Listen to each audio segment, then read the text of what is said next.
Olá, eu sou Marta Gabriel e hoje eu estou aqui na HSM Educação para falar com vocês sobre Transmídia Storytelling. Transmídia Storytelling é uma das grandes tendências que a gente tem no marketing hoje, justamente por causa das transformações que o ambiente tem sofrido. Transmídia existe desde a Era das Cavernas e Storytelling também. Storytelling é contar história. E transmídia é você transcender uma mídia para contar essas histórias ou para passar uma mensagem. Agora, a gente tem muita mídia, a gente tem uma proliferação desse cenário de mídia, principalmente com as mídias digitais. Além do cenário de proliferação de mídias, acontece um fenômeno muito forte, que é o tempo real e a sobrecarga informacional. Nesse tempo real com sobrecarga informacional, as pessoas não têm tempo de prestar atenção em tudo.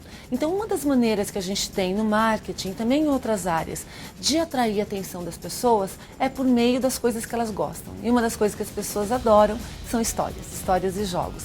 Então, as técnicas de transmídia storytelling, basicamente elas tratam de qual história que é interessante para uma marca contar e em quais plataformas que isso vai acontecer. De uma maneira que cada plataforma contribua com um pedacinho da história e que seja um pedaço onde a plataforma contribua com suas forças. Então, por exemplo, quando você faz uma parte que é no mobile, ele não vai repetir a mesma coisa que está no cinema ou que está na revista. Na realidade, ele vai fazer uma peça que é específica para o mobile e que tem as características do mobile e que contribua para essa história como um todo. É como se fosse uma orquestra, que você tem uma sinfonia maior, mas cada instrumento toca uma parte, cada instrumento toca uma partitura diferente e isso traz aquele todo, aquela coisa maior. Não é tão simples de fazer, primeiro porque contar história requer habilidades bastante específicas, você tem que entender, normalmente quem aprende a contar histórias é o pessoal de literatura, cinema, artes, é essa área. E quem precisa contar história no marketing não é apenas uma história interessante que tenha toda a trajetória do herói ou todo um contexto interessante apenas.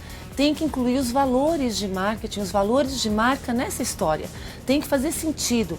E hoje as marcas que não acham valores para alinhar com o seu consumidor são marcas vazias. Elas não conseguem a atração que elas precisam para esse cenário maior de contar história. A outra habilidade da Transmídia Storytelling, a primeira é a parte da história. A segunda é dominar as várias plataformas, ou pelo menos para poder orquestrá-las, para encomendar ou para trabalhar cada partezinha.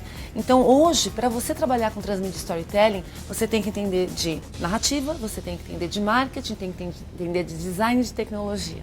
Precisa de profissionais que sejam plataforma, ou seja, multidisciplinares, criativos e que trabalhem com esse ritmo acelerado que a gente está. Mas é bem bacana, eu convido vocês para estudar um pouquinho mais a fundo. A gente aqui na HSM Educação tem alguns cursos interessantes nessa área também. Venha estudar junto com a gente.